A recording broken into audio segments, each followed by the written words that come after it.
Sign the papers, Dad, today. The house is practically ours, old man. You forged my name. You don't get my home. Then burn with it.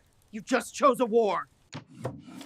Don't hand over anything. Paper beats panic. They think I'm weak. They're sloppy. We won't be. They won't take your house, not while I breathe. Active fraud. Now they're burning the evidence. Sign a few papers and this ends today. Step back. This isn't family talk. It's a crime. I warned you. Light hates liars. You called the cops on family? I called the cops on criminals. Probable cause established. Don't test it. Dad, please. Boundaries aren't cruelty. They're survival. Forgery, assault, and attempted exploitation, consequences follow. This isn't over. For you, Mabe, for me it is. You acted. That's why you won. Breakfast should have been peaceful, but my daughter's gift was an envelope of lies. Inside, $385,000 of debt, forged in my name. My son-in-law leaned back, laughing, saying my home would be theirs soon. When I told them no, steaming coffee seared my chest. That betrayal cut deeper than the burn. They thought I was finished, weak, powerless. They'll regret their words and their actions. This was just the beginning. Before we continue, please subscribe to the channel and tell us where you're listening from in the comments. I sat alone in my living room that afternoon, the same room where my life had unfolded for decades, and I thought about every sacrifice I had ever made for my daughter. I could still remember the day she got her acceptance letter to college. She was only 18, her face lit up like Christmas morning, and I swore to myself I would do whatever it took to give her that education. I wrote the first check that summer, $60,000 in tuition, paid in full, so she wouldn't have to worry about student loans. I told myself it was worth it, even when I worked double shifts, even when my back ached and the nights felt too long. Years later, she wanted a car to commute to her job after graduation. I bought her a $25,000 sedan, not the fanciest car, but brand new, reliable, safe. And when she told me she wanted the wedding she had always dreamed of, I paid $30,000 for that ceremony, the flowers, the reception hall, the lace dress that she swore made her feel like a queen. I didn't hesitate. I wanted her happiness more than anything. I whispered then, and I whispered again now, to the empty room where my late wife's photograph still smiled at me. I did everything for her, and this is what she gave me in return. The weight of betrayal pressed down on me like a stone. I looked around at the house I had built with my own two hands, the house that had cost me everything but had given me a sense of pride no one could steal. $600,000, every brick, every nail, every coat of paint had been chosen with care. I remembered laying the hardwood floors myself, sweat dripping onto the planks as I worked through the nights to save money on labor. On the mantel above the fireplace sat our wedding picture, me in a suit that didn't quite fit, her in a gown that glowed in the late autumn light. This house wasn't just property, it was memory, it was history, it was the life my wife and I had fought for. And now, with one forged document, my daughter and her husband wanted to tear it away from me. That piece of paper with $385,000 of false debt wasn't just ink on a page. It was a noose they meant to tighten around my neck until I surrendered everything. I kept replaying the moment in my head, Sarah standing across from me, her eyes red with tears she had forced out, telling me I needed to help her, telling me it was for the family. How many times had she wrapped her arms around me at her mother's funeral, sobbing that she'd always be there for me? I had believed her then. I believed she meant it. But today, when she used those same tears to disguise her scheme, I saw her for what she had become. My own flesh and blood, ready to watch me drown if it meant she could stand a little taller on my shoulders. There is no wound deeper than betrayal from the ones you raised. That morning had ripped open something in me I didn't know could break. At first, I felt like a man gutted, shocked beyond words, unable to believe what I had seen and heard. But as the hours passed and the quiet of the house pressed in, something else began to grow inside me. Anger, yes, but more than that. Resolve. I thought about Michael Harris, my lawyer, the man who had helped me settle my wife's estate after she passed. He had warned me then. Henry, keep your documents organized. Don't let anyone sweet-talk you out of what's yours. At the time, I had smiled, thinking my daughter would never betray me. But his words came back now with the weight of prophecy. I knew I couldn't afford to be passive anymore. I couldn't let grief or love cloud my judgment. They thought I was weak because of my age, but weakness and wisdom are not the same thing.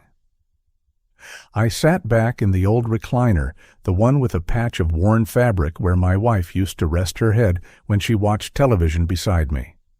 The afternoon sun poured through the curtains, catching dust motes that danced in the air like faded memories. I looked down at the carpet, the same one my wife had chosen 15 years ago, beige with small floral patterns that reminded her of her grandmother's home. Every inch of that living room carried her presence. Losing this house would be like losing her all over again. I clenched my fists and whispered into the stillness, "I will not let them take this from me. Not this, not her memory, not our life."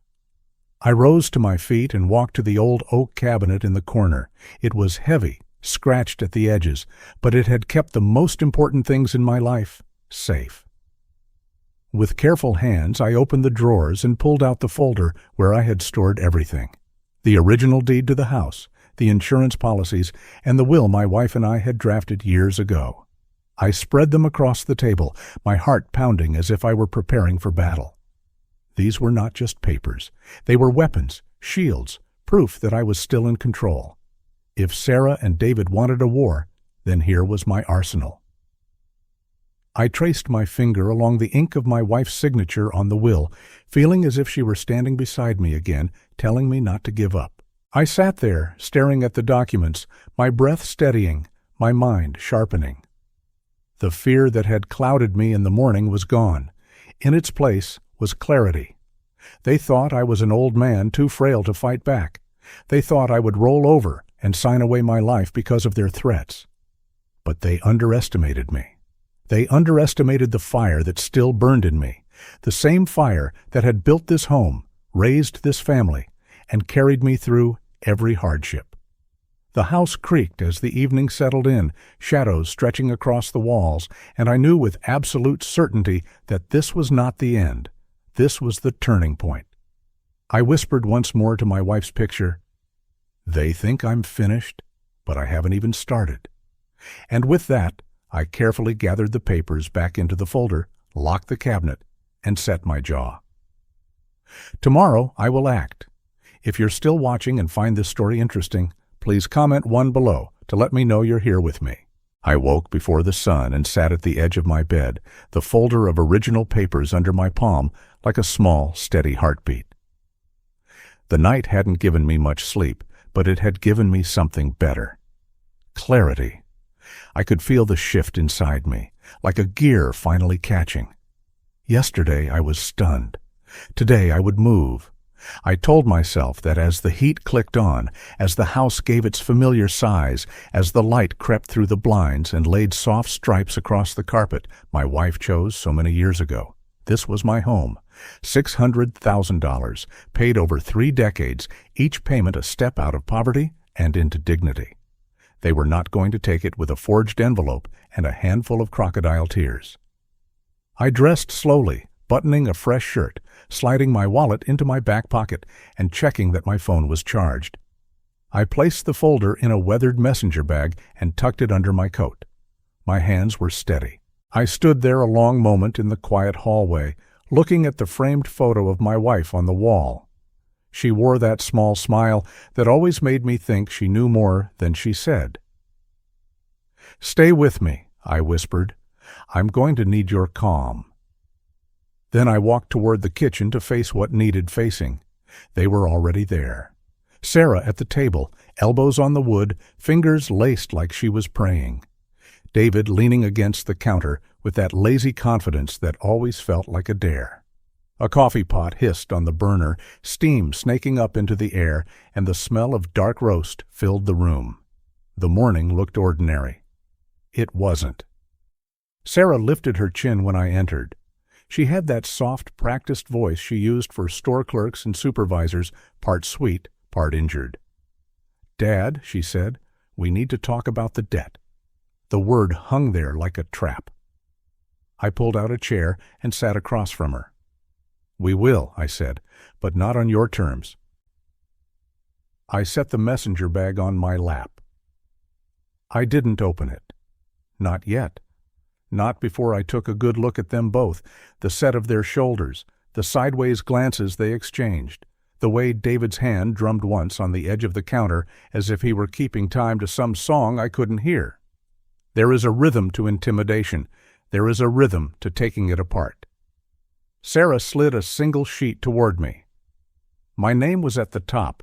The balance due was $385,000, due Monday.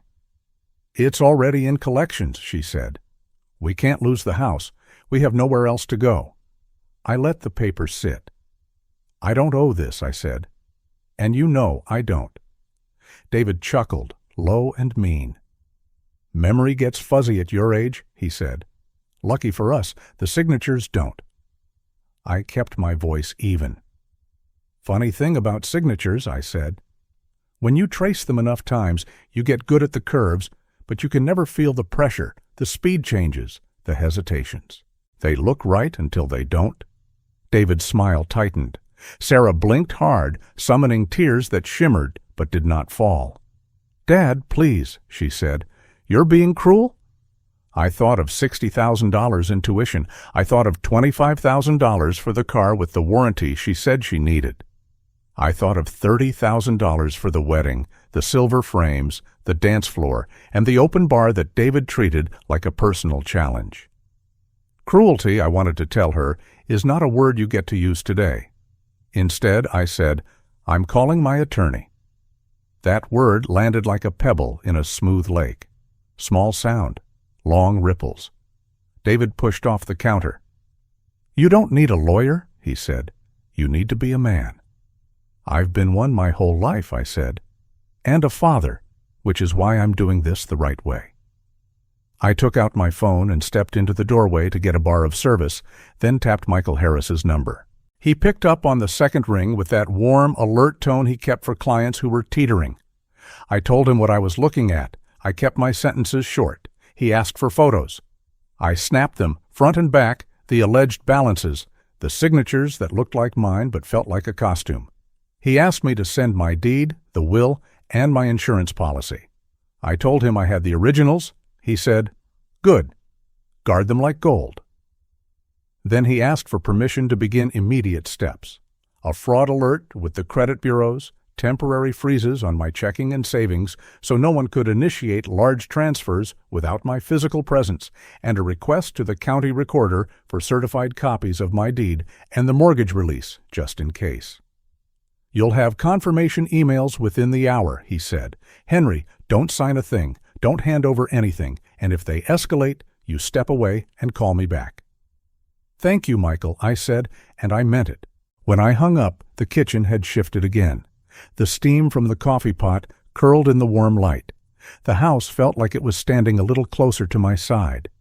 Sarah stared at me like I had broken some unwritten rule of family silence. David's eyes glittered. "You think a lawyer scares me?" he asked. "I've dealt with worse." "Maybe you have," I said. "But you haven't dealt with me like this." I laid my phone on the table. I kept my hands visible. Calm is contagious when you refuse to let it go. "This house is mine," I said. "Paid off, recorded, insured. There is no scenario where a forged debt becomes my moral duty." That was when David reached for the folder he had tucked under his arm. He placed it in the center of the table with a small flourish, like a magician about to produce a dove. "You're forgetting one thing," he said. He opened it and slid out a document with a notary stamp and a neat title across the top. Durable power of attorney. It named Sarah as my agent. It claimed to give her authority over my financial affairs, my property, and my accounts. The date was 6 months ago. The signature looked like mine. My stomach sank, not because I believed it, but because I understood the tactic. First, the debt destroyed my balance. Then the paper seized my house. Sarah kept her voice soft. "You remember, Dad," she said. "We talked about it when we helped you organize your files. You said you didn't want to worry about bills anymore. I felt my pulse rise, then steady. I leaned closer and studied the notary seal, the commission number, the tiny imperfections in the round stamp. I took a photo and zoomed in. The commission appeared to have expired 2 months before the date listed. The initials at the bottom were not a style I had ever used. The font on the header didn't match the standard template Michael had used when he prepared the healthcare proxy for my wife. It wasn't proof yet, but it was enough for anger to cool into focus.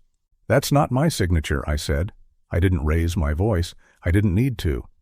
And if it were, it would not be dated after a notary commission that ended in April. David's mouth twisted. "You're reaching," he said. "Maybe," I said. "Or maybe you're sloppy." Silence stretched. The coffee pot hissed. I could feel the line we had drawn on the floor. I could feel how close they were willing to stand to it. When people plan a theft, they convince themselves it is mercy. When you refuse their mercy, they think it is cruelty. There is a rage that rises from that mismatch. I saw it pour into Sarah's face like dye in clear water. She stood without a word. She reached for the handle of the coffee pot. For a split second, I thought she would pour herself a cup, stall for time, soften her tone. She didn't. The pot arced and the coffee came for me. A fast brown sheet of heat, and in the moment between seeing and feeling, I knew exactly what was happening, and I couldn't stop it. It struck my chest and neck, searing through cotton, soaking the fabric, biting skin. Pain came like bright electricity. I hissed through my teeth and stepped back, my chair screeching on the floor. David didn't move to help. He watched. There was a tiny curl of satisfaction at the corner of his mouth, the kind of look a gambler gets when a bluff lands. "Get out," he said, almost conversational. "Pack a bag, old man. Leave the keys on the hook. You can come back for your things when the collectors are done." The room went very quiet in my head, like someone had set a glass dome over us and sucked out all the air. Pain has a way of flattening time. Beneath it, a thin wire of thought held. I gripped it. I said nothing to David. I looked at my daughter, the woman I had lifted as a baby, the girl who used to fall asleep in the crook of my arm during Sunday afternoon football. She stared back at me with wide eyes, shocked at herself or shocked at my refusal to fold. I couldn't tell. I didn't ask. Some questions don't need answers to be true. I reached for a dish towel and pressed it against my chest. I kept my jaw set. I remember thinking, this is a line. We don't go back from here. Then I spoke, voice low, steady as a level. "I'm going to my room," I said. "I will dress these burns. I will get my documents. I will leave for now. And I will be back with the law." David blocked the hallway for a breath, a show of strength. I waited, not fighting him, not even staring him down, just letting the silence carry my intent. He stepped aside, perhaps because he thought I was broken, perhaps because he thought the forged paper already had him covered. He had no idea what I was carrying in the bag. He had no idea what a neat line of proofs looks like when it is put in front of a judge who has seen every trick twice. In my bedroom, I peeled off the wet shirt, teeth clenched as the cloth tugged at my skin. The mirror showed angry red patches across my chest, a map of heat. I dabbed cool water on a washcloth, held it there, breathed until the sting faded to a low, steady throb.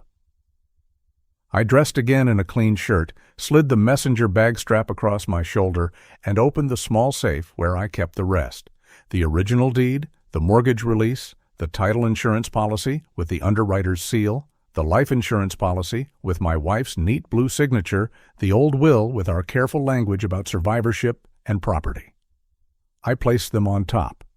I added my passport and birth certificate because Michael would ask for them anyway. I took one last look at the room, at the quilt my wife had sewn, at the window that faced the maple tree where cardinals nested each spring. Then I turned off the light and walked out. The hallway felt longer than usual, the kind of stretch a man feels when he knows he is crossing a threshold, In the kitchen, Sarah stood very still, the empty glass pot dangling from her hand, eyes fixed on a place on the floor that wasn't there. David held the so-called power of attorney like a shield. He said, "Don't take anything that belongs to us." I looked at the bag, then at him. "Nothing in this house belongs to you," I said.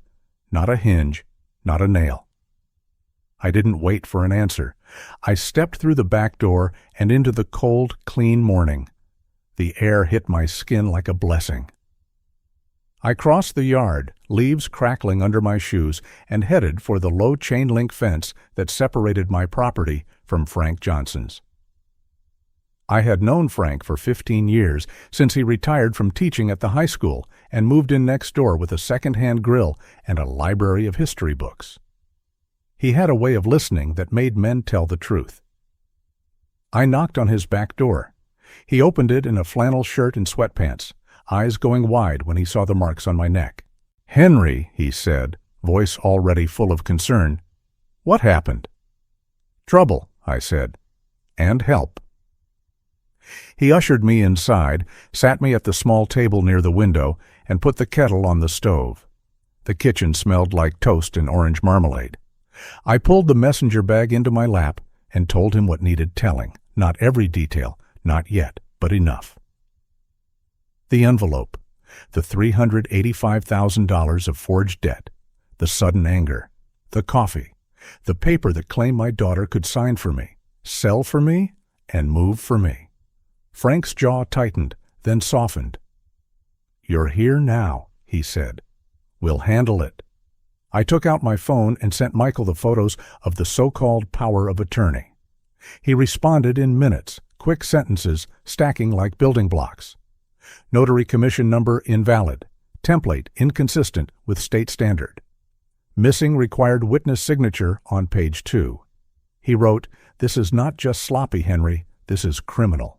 I'm filing fraud alerts now. Call your bank's fraud line and place verbal passwords on every account.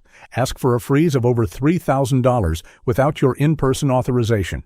I'll email a letter you can hand to the branch manager." Frank slid a mug of tea toward me. I wrapped my hands around the heat and felt some of the trembling leave my chest. I called the bank, identified myself, answered security questions that felt almost intimate in how they tied to the bones of my life, and asked for what Michael said to ask for. The woman on the line had a calm, precise voice. She read back the requests, repeated the new note on my profile, and said she would alert the fraud department to watch for any attempts at transfers, cashier's checks, or account access from unrecognized devices. She added, almost as an aside, "Mr. Walker, there were 2 failed attempts to change your online password last night." I closed my eyes for a breath. "Thank you," I said. "Noted." When I hung up, Frank reached for the folder, careful fingers turning the deed, the will, the insurance policy, as if they were artifacts in a museum. He wasn't prying. He was honoring. I could feel it. He tapped the title insurance document with his knuckle. "This is the anchor," he said. "They can scream and pound and wave papers around, but this is weight. And now you've got counsel and a paper trail. That's weight, too." I nodded. The pain in my chest had settled into a dull, predictable throb. Predictability is good. You can plan around the predictable. My phone buzzed with Michael's email. He had attached a 1-page letter addressed to my bank branch manager requesting immediate fraud precautions, and a second letter addressed to Sarah and David. It was short, clear, and cold. It stated that I had retained counsel, that any attempt to access my assets or property would be considered unlawful, and that all communications should go through his office. The tone did not shout. It did not beg. It did not explain. It placed a boundary like a steel bar. I forwarded the letters to my printer at home out of habit, then stopped, staring at my screen, understanding the slip. I didn't want to send anything to that house. I texted Michael instead and asked him to courier hard copies to Frank's address. He said he would. He added a single line. "If they escalate further, call 911. Document everything. Photos, timestamps, names." Frank watched me read and then asked if I needed anything else. I said I needed a pen and a notepad. He brought them from the drawer along with a small roll of gauze. For the burns, he said. I smiled despite the ache. I made a list, slow and deliberate, each item a rung on a ladder. Call bank, call credit bureaus, secure documents, photograph forged papers, alert county recorder, forward letters to the branch, arrange a meeting with Michael, consider a restraining order. The list ended with one word: breathe. Outside, a truck rumbled down the street. The neighbor's dog barked twice and stopped. Sun spilled across the tile in a warm rectangle that reached just to the legs of my chair. I let the quiet settle into me like sand in a jar that had been shaken. The pieces found their places. I looked at Frank and said, "They think I'm broken." He didn't answer. He didn't need to. I knew he understood. I called Michael again and asked about the notary. He explained the two fast ways these forgeries tend to fall apart. One is a notary seal from a commission that doesn't match the date. The other is a notary who never met the signer and who, when contacted, admits as much to avoid criminal charges. "I'll handle the inquiry," he said. "You keep your distance today. Don't give them a show. We'll give them paperwork." "What about the house?" I asked. "You are the sole owner of record," he said. "Your mortgage is paid and released, and that release is recorded. Unless there is an authentic recorded transfer, they can't do anything but bluster. A fake power of attorney won't survive the first glance of a title officer, and the moment they try to use it, they tripping wire their own case." I thanked him. I felt taller in my chair. There is a difference between hope and leverage. I could feel leverage now, like a handhold on a rock face. I texted Sarah a single sentence to document my stance. "All matters regarding the alleged debt and any documents you have presented will now go through my attorney, Michael Harris. Do not contact me directly." I did not ask questions. I did not trade insults. I did not offer comfort. Seconds later, the typing dots appeared. Then a long message came in hot, lines and lines of outrage and wounded pride, and threats dressed as concern. I didn't read it. I saved it to a folder labeled Evidence. I stared at the word until it felt familiar. Frank set a plate of toast and honey in front of me. I took a bite and realized I hadn't eaten since the previous afternoon. Food tastes different when you've drawn a line. Sharper. Truer. I finished the toast and sipped the tea. My heart slowed. My breathing matched the clock above the stove. I decided to take one more step before resting. I opened my phone's camera and scrolled to the photos I had snapped of the forged power of attorney. I studied the notary's name, then typed it into the State Commission lookup on the Secretary of State's website. It showed a commission expiration date exactly as I suspected, 2 months before the document's date. I took a screenshot and sent it to Michael. He replied with one word: "Excellent." I looked toward my house across the yard. The kitchen curtains were open now. For a second, I thought I saw movement in the garage, a shadow through the small pane window. I filed that away without panic. I was not the one who needed to rush. Panic drives mistakes. Patience builds cases. Frank walked to the sink and washed the mug with slow, circular motions as if to stretch time a little, to make it friendlier. "You can stay here as long as you need," he said. "Guest room's clean. I'll make up the bed." "Thank you," I said. "I won't be in your way." "You're not," he said. "You're a neighbor. That still means something." It does. It did. It warmed something in me that had gone cold when the coffee hit my chest. The courier arrived just before noon with a manila envelope from Michael's office. Inside were 2 printed letters on thick paper, my name in crisp type at the top, Michael's signature at the bottom. He had included a checklist for the bank manager to initial upon receipt. Fraud alert acknowledged, verbal password confirmed, transfer limits updated, and note placed on safe deposit access.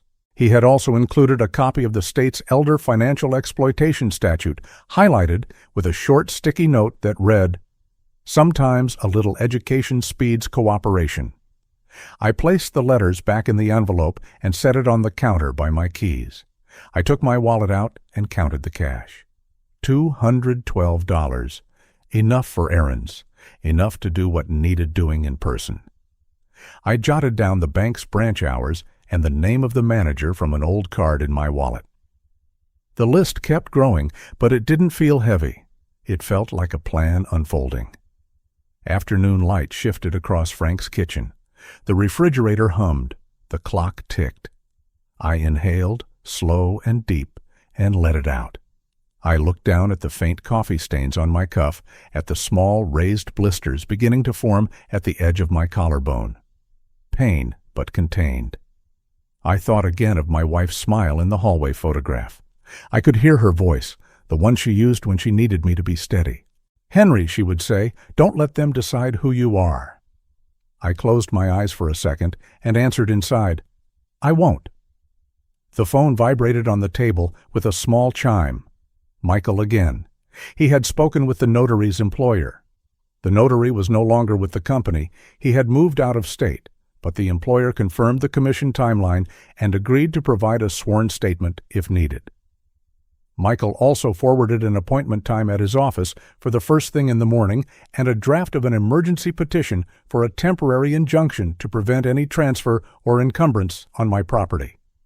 At the bottom, he had written, "Sleep at Frank's tonight. Keep your documents close. If they show up, don't engage. Call the police." I folded the papers into the envelope and slid it back into the messenger bag. I stood up, walked to the sink, and splashed cool water on my face.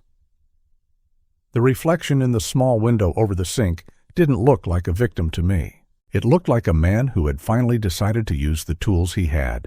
The law, his records, his neighbors, his own spine. Frank poured more hot water into my mug. I took the tea and cupped it with both hands. The warmth traveled into my fingers, up into my forearms, into my chest, where the skin still ached. My breathing evened. My thoughts lined up like nails in a tidy row. I took a long sip and let it sit in my mouth before swallowing. Then I said the sentence I had been saving, the sentence that tasted like steel and sunlight at the same time. "They think I've lost," I said, quiet but sure, "but the game has only just begun." If you're still watching and find this story interesting, please comment 2 below to let me know you're here with me. I woke up at Frank's kitchen table with the afternoon light stretching long across the tile, the manila envelope from Michael Harris resting under my hand like a promise. Frank had gone quiet, the way good men go quiet when they're thinking, and we spread the papers between us again. What we had was simple and heavy at the same time. The forged debt was for $385,000. The fake power of attorney with a notary commission that had expired 2 months before the date on the page. Screenshots of gambling sites tied to David's email. Texts that read like warnings from loan sharks. My deed. My mortgage release. Title insurance. Proof that my home, $600,000 of saved paychecks, late nights, and the steady rhythm of living within my means belonged to me and no one else. Frank read each line like he was grading a final exam, slow, careful, pencil tapping the margins. He didn't add drama. He didn't need to. The facts were loud enough. I explained again what Michael had already set in motion: fraud alerts on all 3 credit bureaus, verbal passwords on my accounts. A note was placed with the county recorder to flag any attempt to file a transfer involving my parcel number. An emergency petition is drafted and ready if we need it. Michael had written one sentence in his email that I kept hearing as I breathed, a sentence that sounded like ballast. Leverage is earned by preparation. The kettle clicked off. Frank poured hot water into 2 mugs and slid one toward me. I wrapped my hands around it and felt the warmth move into the same chest that yesterday had been branded by my own child's choice. The burns were tender, but no longer screaming. I could think past them. I could think. "He's deeper in the hole than I realized," I said. "These betting statements? He wasn't playing with spare money. He was drowning." Frank nodded. He said it softly, but he said it like a fact. Desperate men burn bridges they still need. I believed him, and then I saw proof of it, right through Frank's window. My garage sat at the far edge of my property, a square of weathered wood, and a roof line I'd patched myself with new shingles last summer. The small pane window showed a faint roll of smoke, thin and gray, the kind of smoke that comes from paper, not wood. It curled up and disappeared in the breeze like a guilty thought. My heart tightened and then steadied. I set the mug down and stood. Frank saw it too, his jaw set. He didn't shout. He didn't even curse. He just reached the counter for his house keys and said one word. Now. We stepped out the back door into the cold, clean air. Leaves broke under our shoes. The fence between our yards rattled once when we moved through the gate. The smoke was clearer from here. The garage door was closed, but a thin seam of gray leaked along the bottom and from the cracks where the panels met. That was David's kind of thinking. If he could reduce the evidence to ash, he believed the truth would go with it. I didn't pound on the door. I didn't try the handle. Frank said, "We document." I pulled out my phone and started filming, panning from the window to the door seam to the lock. I kept my voice calm as I spoke the date and time and what we were observing. I wanted the record. I wanted a line that led from this moment back to the forged papers on my kitchen table and forward to whatever came next. I paused the recording and dialed 911. The dispatcher's voice was clear and measured. I explained we had evidence of a domestic assault from the previous day, active financial fraud, and attempted destruction of documents in my garage, and that I had retained counsel and secured my original property records. I gave my name. I gave my address. I gave Frank's. I told her I was not in the same structure as the suspect. I told her there was smoke but no visible flames. She asked if anyone was in immediate danger. Yes, I said, and I didn't mean fire. The truth. She said officers were on the way. She asked me to stay where I was and to remain outside. I thanked her. I put the phone away. A minute later, footsteps sounded on Frank's back steps. Sarah stood in the frame of his door, hair pulled into a messy knot, cheeks raw from crying or from practice at crying. I couldn't tell. She held a cheap bouquet from the corner store. Daisies.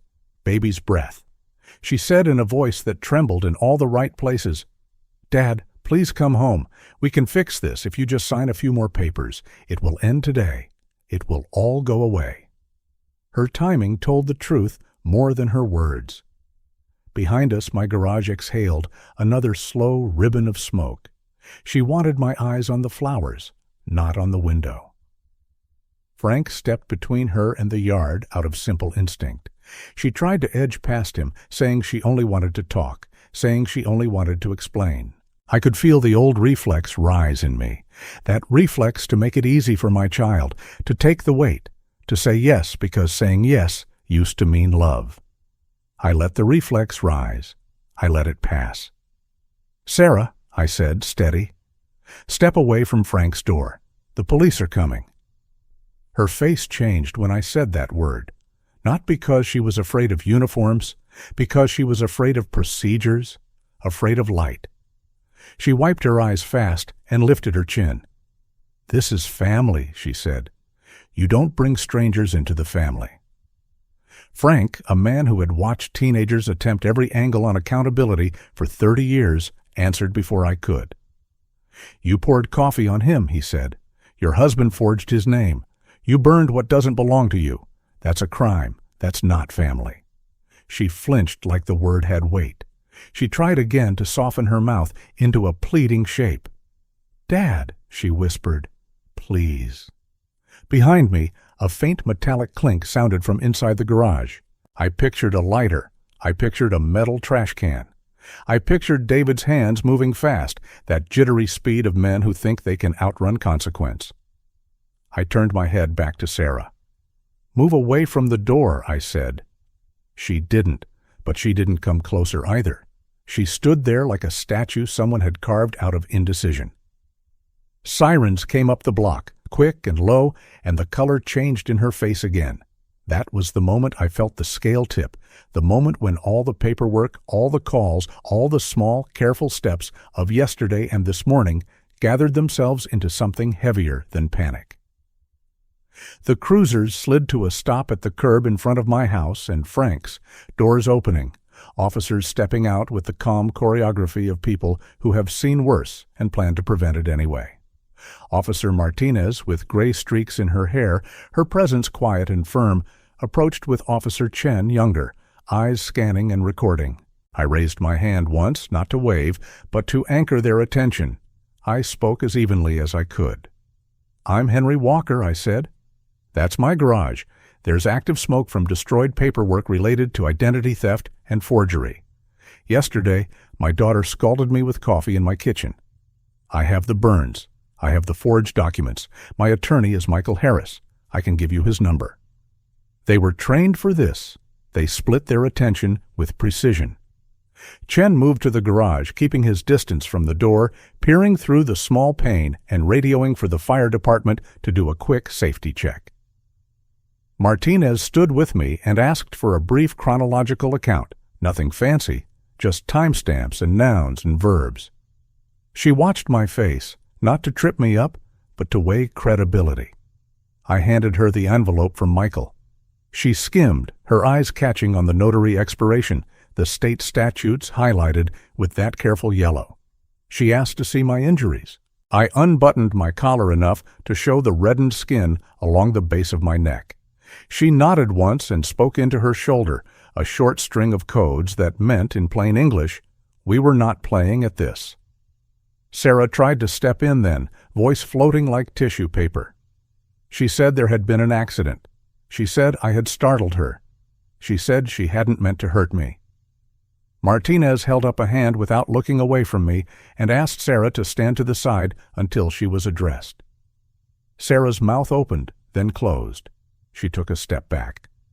Officer Chen called out that he could see a metal can with charred edges on top of a workbench, still smoking, and that the garage smelled strongly of burnt paper.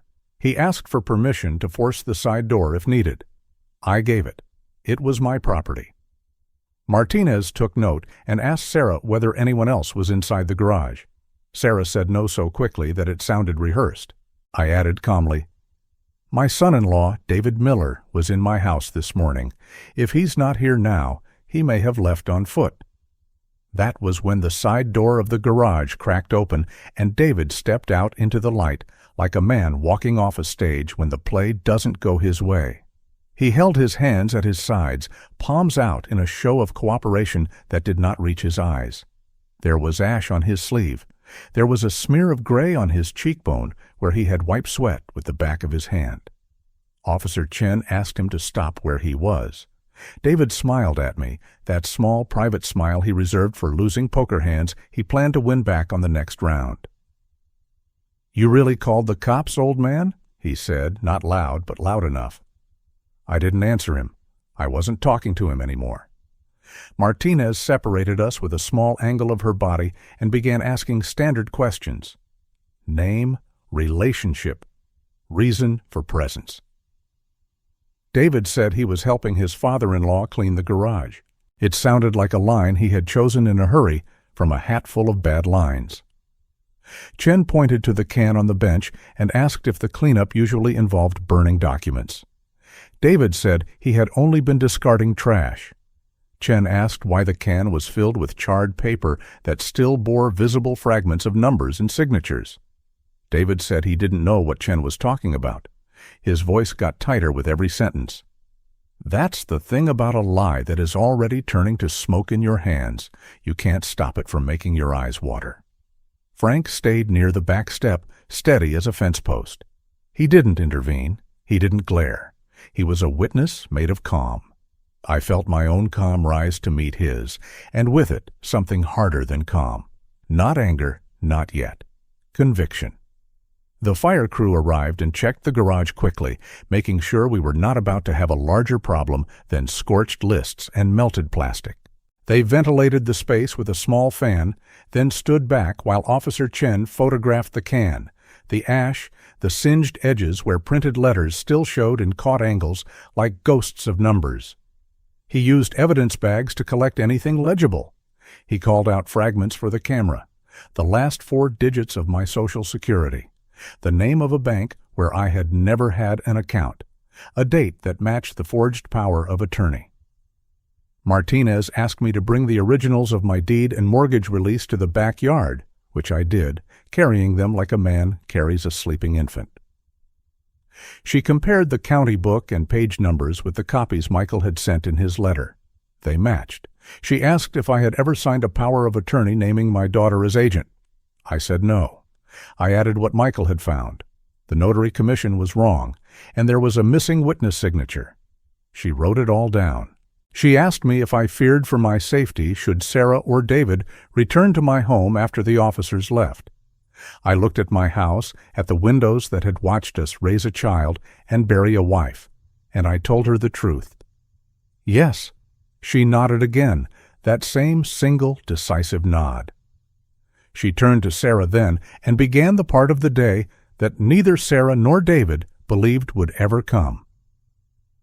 She explained that, based on the statements, the physical evidence, the injuries, and the ongoing destruction of documents, there was probable cause to arrest for domestic battery and for offenses related to fraud and identity theft pending further investigation. She said it like a sentence from a handbook because it was, but it felt like a bell tolling from a tower that had needed to ring for too long. Sarah's face broke open, not into tears this time, not the easy kind, into something raw and shocked and empty of strategy. She started to say it was an accident again. She started to say she hadn't meant to hurt me. Then she reached for me with a small motion she had used since she was little, a hand half lifted, a plea for rescue. I didn't move toward her. Officer Martinez read her rights with the same calm she had brought to my porch. The words hung in the air. Sarah's voice wavered. She said she understood. She did not say she was sorry. David's reaction was a different weather system. He raised his voice and tried to turn the story inside out. He said I was confused. He said I was spiteful. He said I was trying to ruin his life because I never liked him. He called the evidence trash in a can and the burns on my neck a coffee spill. His words got faster, louder, smaller. That's how panic sounds when it runs in circles and can't find a door. Officer Chen told him to lower his voice. David didn't, so Chen did what training teaches. He took control of the scene. He turned David's wrists gently and set the cuffs with a click that sounded like an ending. I stood there, my hand resting on the envelope's stiff edge, and felt the world tilt toward balance. Not perfectly, not forever, but enough. Enough to breathe. Frank exhaled next to me, a soft sound that said he was letting go of a worry he'd picked up on my behalf and carried for a while. I said the sentence that had been waiting in my chest since yesterday. I said it to the officers, and I said it to the part of me that still wanted to pretend we were just a family with a misunderstanding. Justice isn't a family matter anymore, I said. This is a crime. Officer Martinez held my gaze a moment longer, the way people do when they want you to know they heard you. Then she went back to her work. She had Sarah face the fence and placed the cuffs with care, speaking in a tone that made room for dignity even as she enforced the law. She called for transport. She asked me to sign a preliminary statement and to allow photographs of my injuries for the report. I did both.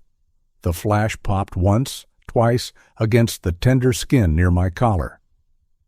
The clipboard was cold under my hand when I signed my name.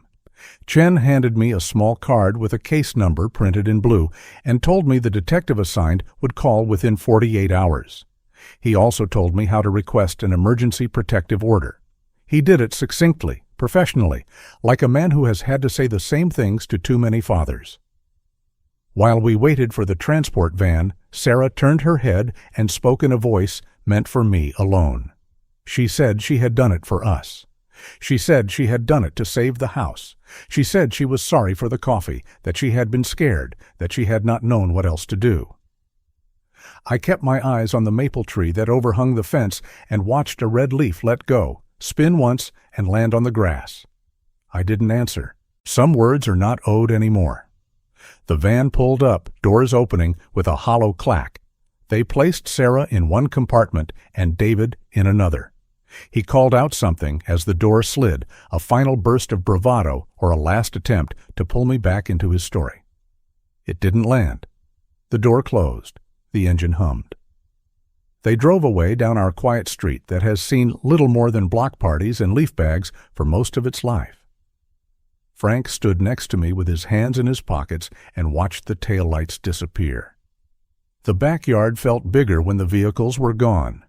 The garage door stood open now, the fan still ticking as it slowed.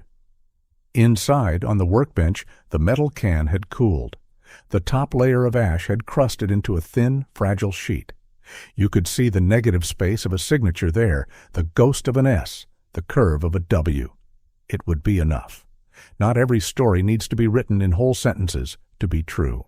Officer Martinez handed me another paper to sign, property receipt numbers for the collected fragments and the forged documents. She told me where they would be held and how they would be logged. She asked me if I had a safe place to stay that night. I pointed to Frank's back door. "Right there," I said. She glanced at him, and he nodded. She told me to lock my doors and change my codes, and to let my lawyer know the scene was secure. Then she said something I didn't expect. She said, "Mr. Walker, you did right by acting, not just feeling." It landed where I needed it to land. I thanked her. When the cruisers finally rolled away, the silence that returned was not empty. It was earned. Frank and I went inside. He made tea again, because sometimes that's what a man can do to remind the body it is still cared for. I sat, and the chair accepted my weight, like an old friend. I called Michael and gave him the case number, the arrest details, the fact that evidence had been seized, and the burns photographed. He listened without rushing me. Then he said we would file for the protective order in the morning and schedule a bank visit with the letters he had drafted. He said the notary's employer had already confirmed the commission mismatch and agreed to provide a sworn statement. He said the prosecutor's office would likely add charges once the detective finished the interviews. He said all of it in that calm, steady voice that people use when they build scaffolding under you while you walk. I hung up and, for the first time in 48 hours, allowed my shoulders to drop. The ache was still there. The disappointment was still there. The strange, empty room where a father's faith once stood was still there. But the fear had pulled back like a tide. In its place, something stronger. I looked at my hands, at the small tremor that had lived there since yesterday morning, and saw it settle. Frank asked if I wanted dinner. I said not yet. I wanted a few minutes of quiet. He respected that. He rinsed our cups and left them upside down on the rack to dry. He walked down the hall to make the guest room ready. I could hear him shake out the extra quilt. I could hear the soft thud of the pillow he placed at the head of the bed. Everyday sounds. I let them wash through me because everyday sounds are the opposite of chaos. They are the sound of a life continuing. I stood and walked to the back door and looked across the yard at my house. The sun slid behind the houses across the street and turned my windows into dusky mirrors. In the reflection, I could see a man my age, a man who had been burned and had not burned down. I said the sentence I needed to hear out loud. They thought I was weak, I told the window that showed me my own face. Now they see the consequence. On the table behind me, the manila envelope lay open. I reached in and touched the thick paper of my deed, that quiet piece of proof that had survived the day. I slid it back into the envelope and closed the flap. I felt the weight of it in my hand, and I felt the weight shift inside me, away from dread, toward the next thing.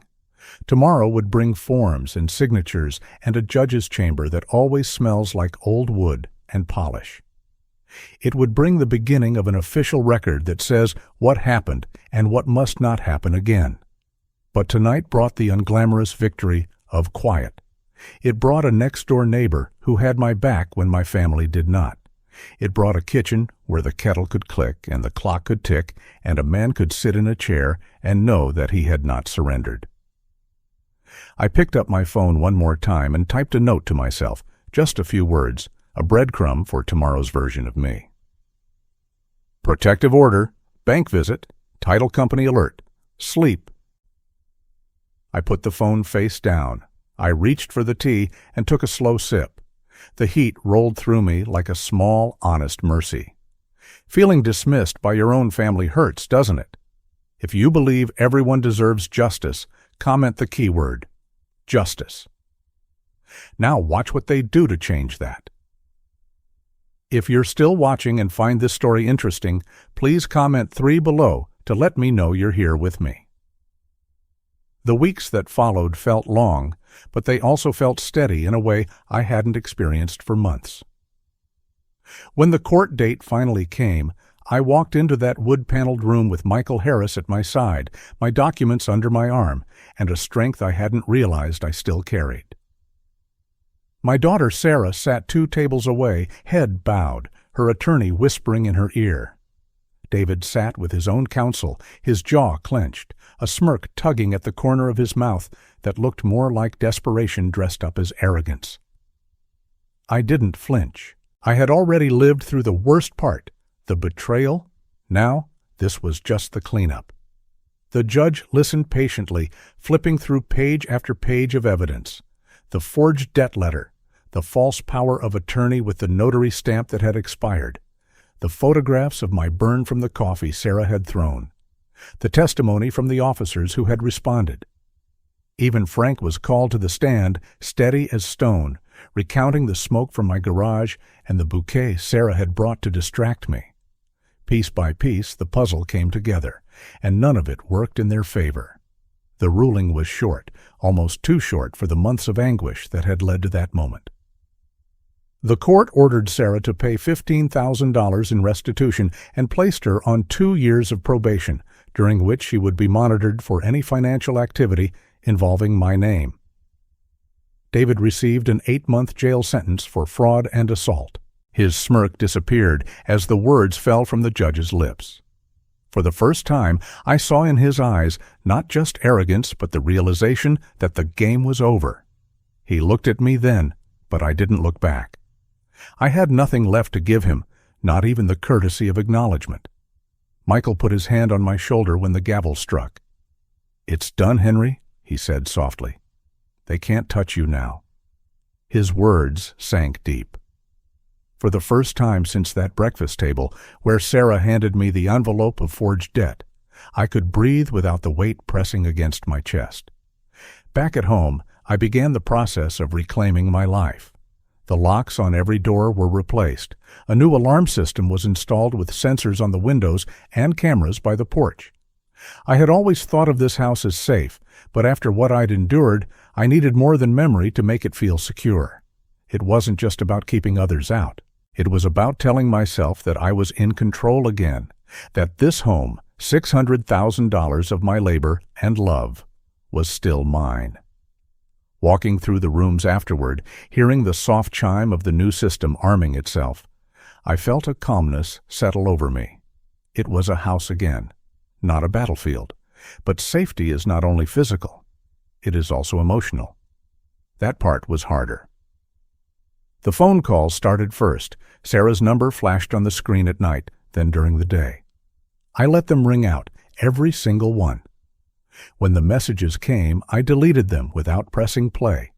Then came the letters, folded neatly in envelopes, with her handwriting on the front. I tore them in half and threw them into the trash. She even sent flowers once, bright sunflowers with a small card that read, "I'm sorry, Dad." I dropped them straight into the garbage can, the petals brushing against the empty cereal boxes and coffee grounds. Regret written in ink or delivered in blooms did not erase what she had tried to steal. Forgiveness wasn't mine to give anymore, because forgiveness does not erase the scars she carved. Some nights I still found myself staring at her photo on the mantel, the one taken at her college graduation. She was smiling widely, cap tilted, her arms thrown around me. Back then I had felt proud. Back then, I had believed the sacrifices. $60,000 in tuition, $25,000 for the car, $30,000 for her wedding, had meant something. But now the picture looked different. It was a reminder of love given freely and betrayed completely. I whispered once, standing there in the stillness of the house, "You had my everything, Sarah, and you tried to take even more." Then I turned the frame face down. Yet with each passing week, the distance between us became less about pain and more about freedom. I stopped waiting for apologies that would never match the depth of what was broken. I started reclaiming mornings for myself. I joined a local retiree club, nothing fancy, just a group of men and women who gathered at the community center for coffee, chess, and stories about the old days. The first time I walked in, the smell of percolated coffee hit me, the kind that fills the whole room and warms you before you even take a sip. I sat down, introduced myself, and for 2 hours no one asked about lawsuits or betrayal. They asked about fishing, about grandkids, about the weather, and I realized I could still belong somewhere, even if it wasn't at my daughter's table. One Tuesday morning, I laughed harder than I had in years, listening to a retired teacher tell a story about chasing a squirrel out of her classroom. It was ordinary, it was small, and yet it felt monumental. That night, when I came home, the house was quiet, but it wasn't suffocating anymore. It was peaceful. I fixed myself a simple dinner, washed the dishes by hand, and looked out at the maple tree in the yard. For the first time, the silence didn't ache. It soothed. Meanwhile, Sarah and David faced their own consequences. I didn't have to look for updates. They found their way to me. David's mugshot appeared in the local paper under the headline, "Man Sentenced for Fraud, Assault on Elderly Relative." It was not my doing. It was the simple act of justice. Sarah, on probation, lost her job at the bank when her employer learned of the charges. Word spreads quickly in a small town. She moved into a modest apartment above a laundromat, far from the suburban comfort she had once claimed. Neighbors who used to smile politely now turned away when she walked by. Actions have echoes, and hers had finally caught up with her. I would be lying if I said there wasn't a part of me that hurt for her. She was my child after all. But compassion does not mean reconciliation. I could feel sadness for the life she chose without reopening the door to my own. I reminded myself of the truth. Protecting myself was not cruelty. It was survival. One evening, as I sat at my kitchen table with a fresh cup of tea, the phone rang again. This time it wasn't Sarah's number, but an unknown caller ID. Against my better judgment, I answered. Her voice came through, soft, shaky. "Dad, please. I know I can't undo it. I just want to talk." For a long moment, I didn't say anything. I looked at the burn scars still faintly visible near my collarbone. I thought about the smoke curling out of my garage. I thought about the lies, the forged documents, the humiliation. And then I thought about the peace I had found, the laughter with new friends, the mornings without dread. I took a breath and spoke slowly, clearly. "Sarah, I wish you the best, but I don't need your words anymore. I have my own life back." And then I hung up. My hands trembled, but not from weakness, from release. I felt the chains drop for good. The days that followed grew lighter. I began spending afternoons at the park, watching children chase each other across the grass, listening to the rustle of leaves overhead. I carried a small notebook in my pocket and started writing again.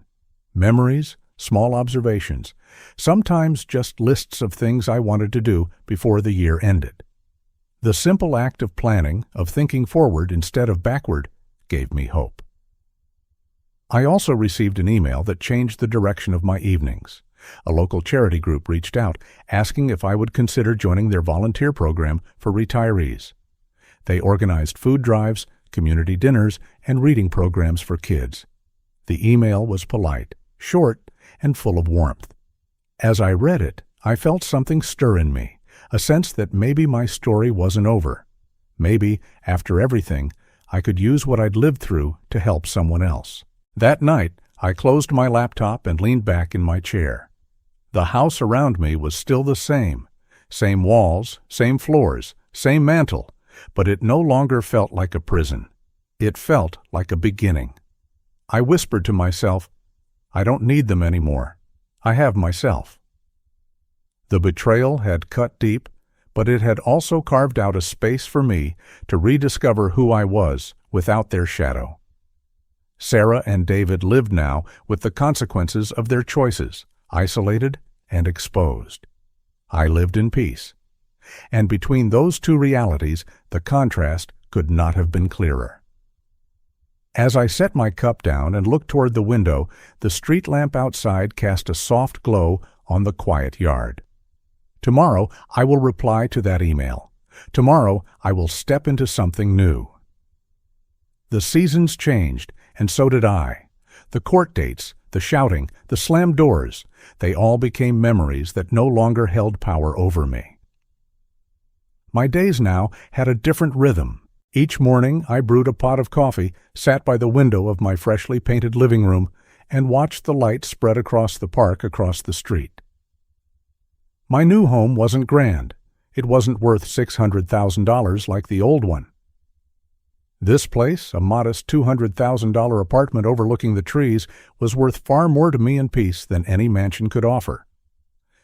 I began volunteering at the community center. At first, I wasn't sure what I could give, but when I saw the small group of elderly men and women gathered there, each carrying their own stories of being taken advantage of, children draining their savings, relatives forging signatures, I realized my story had value. I could listen, I could warn, I could help them find the right resources so they wouldn't be left defenseless the way I almost was. One woman, her hands trembling as she held her papers, whispered to me, "My son took out a loan in my name. I didn't even know until the bank called." Oh. I took her hand gently and said, "You're not alone. They thought I was finished too, but I'm still standing." It gave me purpose. Each time I sat with someone, explaining in plain words what to watch out for, I felt the cracks inside me heal a little more. I had once thought betrayal had broken me, but now I saw it had carved me into someone stronger, someone who could shield others from the same wound. One afternoon, a letter arrived in my mailbox. The handwriting was unmistakable. Sarah's. For a long while, I just stared at it, the envelope heavy in my hand like a stone. My chest tightened, but I did not open it. I placed it on the counter, sat down, and sipped my tea. Hours later, I dropped it unopened into the trash. Forgiveness written on paper did not undo the burns on my skin or the lies in her voice.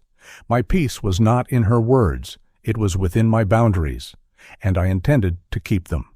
I reminded myself of the truth each time temptation whispered. I had chosen freedom. I no longer needed apologies or promises from those who had already betrayed me.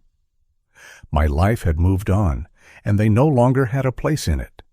Sometimes I sat in my living room and looked at the old clock my father had left me.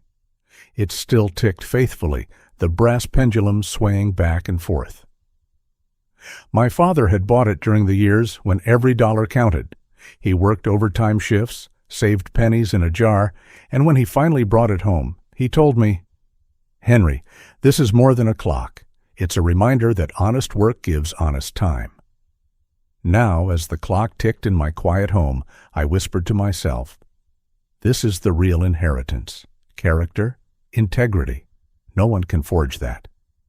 Frank came by often. He would knock at the door with his familiar smile, carrying a pie his wife had baked, or just a thermos of hot coffee. One evening, as the sun set and the smell of apple pie filled the kitchen, I told him quietly, "Frank, I finally feel like I've found where I belong." He raised his cup and said, "That's all any of us want, Henry. A place that's ours, safe and true." Sarah and David faded further into the background of my life. I heard, through neighbors and passing conversation, that Sarah still lived above the laundromat, her reputation shadowed by what had happened. David, after serving his sentence, tried to start over, but found that trust is not easily rebuilt once it's shattered. They had become ghosts in the community, whispers more than people. It wasn't revenge. It was a consequence. And as they stumbled, I grew. I found joy in the simplest things: morning walks in the park, children laughing as they chased a kite, a warm cup of soup on a chilly day. I wasn't rich in gold, but I was rich in peace. That was the kind of wealth no one could ever steal. The lessons of it all became clearer the more I lived them. For parents, I realized this: love is not blind. We must not let our love turn into permission for our children's greed. Boundaries are not cruel. They are protection, both for them and for us. For children, the truth is even simpler. Parents are not wallets. Treating the ones who gave you life as a bank to be plundered is a path that leads only to loss. Love, respect, and gratitude are worth more than any inheritance. And for all of us, living in this modern world where temptation is louder than ever, the lesson is this: greed can destroy even the closest blood ties, but honesty and justice still stand. In the end, character is the only currency that holds its value. One Sunday morning, while I was reading by the window, I received an email from the volunteer coordinator. They were starting a new program to educate seniors about financial safety, and they wanted me to lead the first workshop. I sat there, the glow of the computer screen lighting the quiet room, and felt a swell of pride. Not pride in money or status, but in being trusted again, in knowing that my pain had been turned into a shield for others. I clicked yes without hesitation. Later that evening, as the clock ticked steadily in the background, I leaned back in my chair and let the silence wash over me. For once, silence didn't mean loneliness. It meant peace. It meant safety. It meant a future I had claimed with my own hands. I thought about Sarah's letter again, about how easy it would have been to tear it open, to hope for words that might heal old wounds. But I knew better now. Healing didn't come from her pen. It came from my strength. It came from saying no, from closing doors that only led to hurt, from choosing myself even when it was hard. I don't need their apology, I whispered to the empty room. I have my life. And that was enough. As I closed my eyes that night, I felt a calm certainty. The story was no longer about betrayal. It was about survival, about dignity, about freedom. Sarah and David were shadows of the past, but I was here, alive, moving forward. Henry Walker, free at last, not because justice gave me everything back, but because I chose to live without chains. The story has come to an end. I hope it has brought you valuable lessons and insights. If you enjoyed this content, please like, share, and subscribe to the channel so you won't miss the next video. Goodbye, and see you again.